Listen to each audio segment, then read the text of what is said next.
Magandang araw mga mag-aaral. Narito na muli ang inyong guro, si Ginang Florida M. Villalobos para sa Science 3 o Agham. Ang paksa natin sa linggong ito ay tungkol sa pagbabago ng panahon.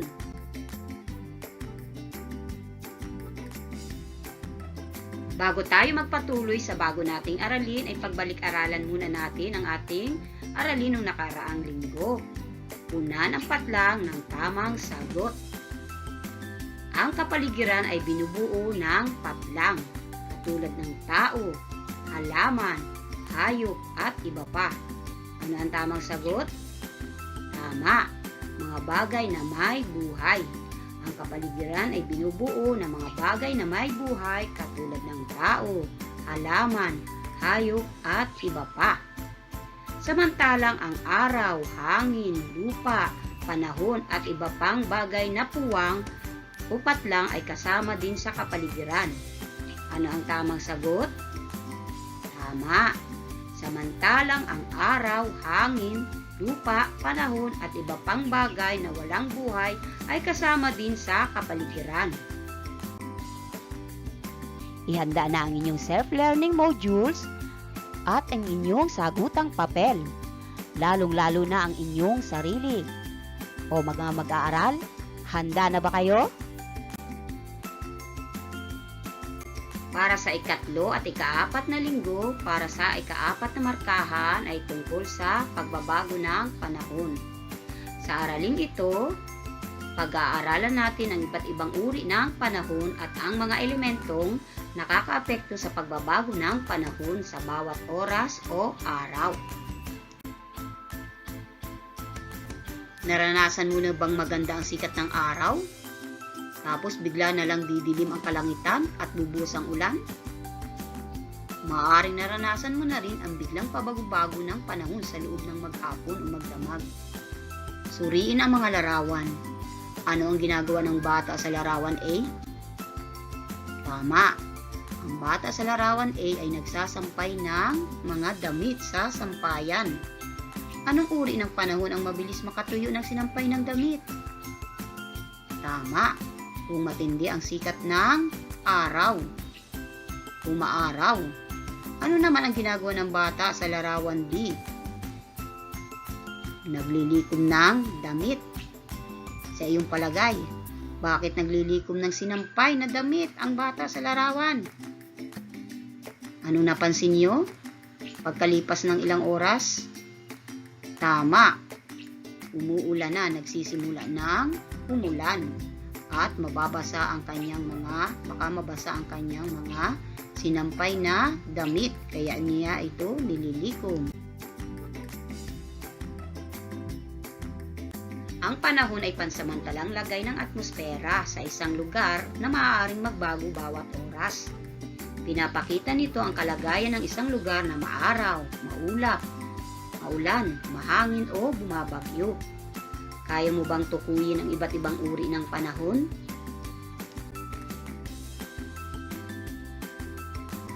Ilarawan nyo nga ang nakikita ninyo. Ano ang napapansin nyo sa panahon? Tama.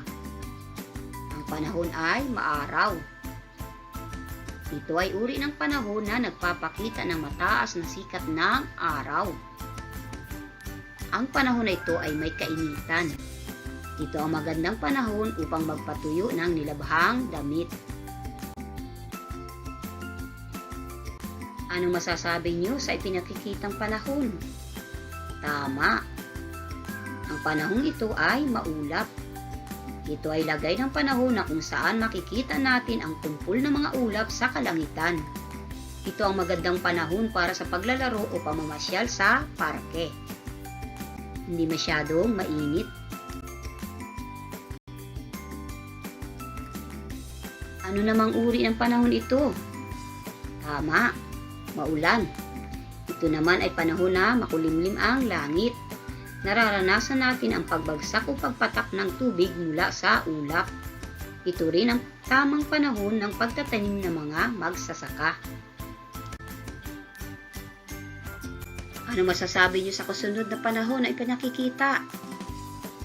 Tama, mahangin. Ito ay lagay ng panahon na nararamdaman natin ng malakas na ihip ng hangin. Maganda ang panahon ito para magpalipad ng saranggola.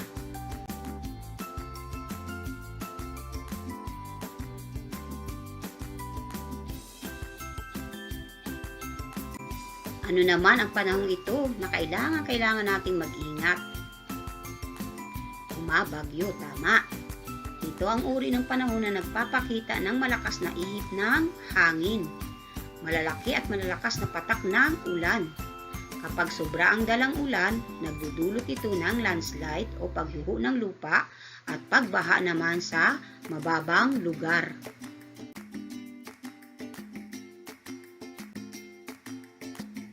Paano nasusukat ang panahon? Una, temperatura. Ang temperatura ay sukat ng kainitan o kalamigan ng isang bagay. Ginagamit ang thermometer o termometro upang masukat ang temperatura, ang antas ng init o lamig. Sinusukat ang temperatura sa pamagitan ng degree ng Celsius na nasa kaliwa at degree ng Fahrenheit na nakasulat sa kanan ng thermometer. Masasabi mo ang temperatura sa pagtingin sa termometro.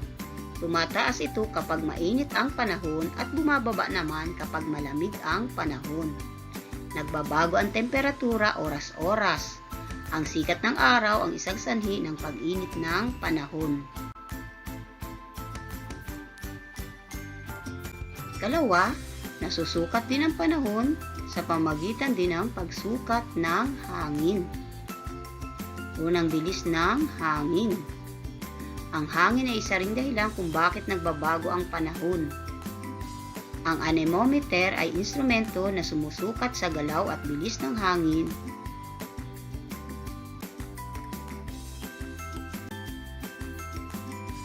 Pagmasdan ang talaan ng panahon sa loob ng isang linggo. Ito ay isang talaan ng panahon na kung saan ipinapakita ang kalagayan ng panahon ng isang lugar sa loob ng isang linggo. Gumamit dito ng simbolo upang mas malinaw na maiparating ang kalagayan ng panahon sa mga susunod na araw.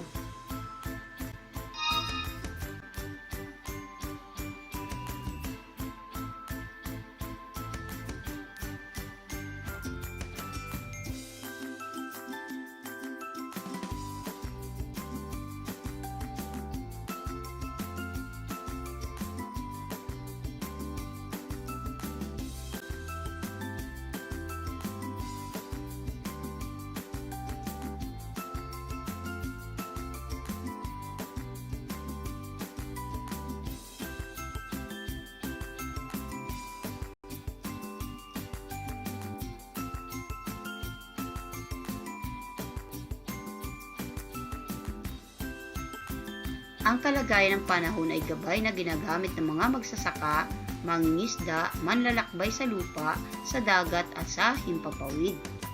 Ginagamit ito upang malaman at mapaghandaan ang kanilang pagsasaka, pangingisda, paglalayag o paglalakbay. Maaari din ito magsilbing gabay sa mga tao upang makapaghanda kung may parating na ulan o malakas na bagyo. Ang pagbabago ng panahon ay dala ng pabago-bagong hangin sa ating paligid. Ang pagbabagong ito ay maaaring may kaugnayan sa temperatura ng hangin at sa mga ulap na may dalang tubig ulan. Ano nga uli mga bata ang panahon? Ang panahon ay pansamantalang lagay ng atmosfera sa isang lugar na maaaring magbago bawat oras. Pinapakita nito ang kalagayan ng isang lugar na maaraw, maulap, maulan, mahangin o bumabagyo. Ngayon mga bata ay tutungo na tayo sa ating pagsasanay. Titingnan natin kung kayo ay may naunawaan sa ating aralin sa araw na ito. Handa na ba kayo?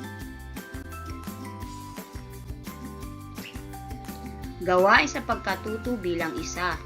Tukuyin ang uri ng panahon na ipinapakita sa larawan.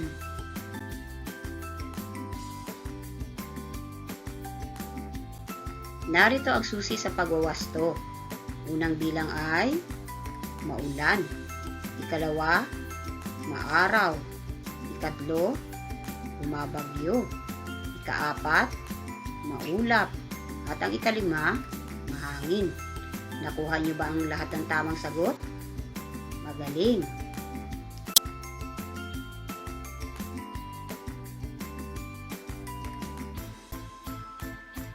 Gawain sa pagkatuto bilang 2.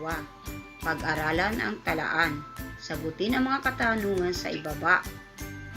Unang tanong, anong uri ng panahon ang naranasan noong Lunes? Tama. Ang Lunes ay, ang araw ay nagtatago sa ilalim ng ulap. Ikalawa, kailan bumuhos ang ulan? Bumuhos ang ulan ng Hunyo 16 o ika-16 ng Hunyo, Miyerkules. Ano ang temperatura noong Hunyo 18? Tama, 34 degrees Celsius. Kailan pinakamataas ang temperatura? Noong Hunyo 19, Sabado. Bakit? Ano ang temperatura noon? 36 degrees Celsius. Kailan naman nakapagtala ng mababang temperatura? Mababa. Tama. Hunyo 16, Miyerkules. Bakit? Ano ang temperatura? 20 degrees Celsius.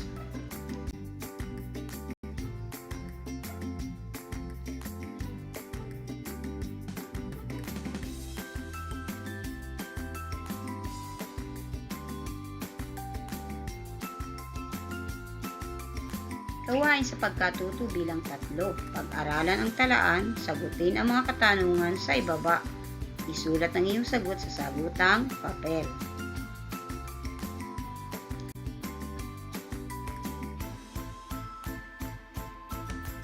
At panghuling gawain, buuin ang concept map. Gawin ito sa iyong sagutang papel.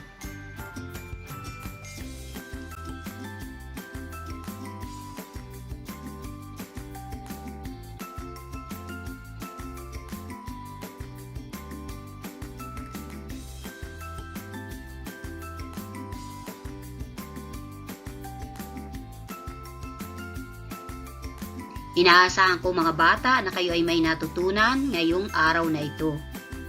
Hanggang sa muli, sa susunod na ating aralin. Salamat sa inyong pakikiisa. Ingat at God bless.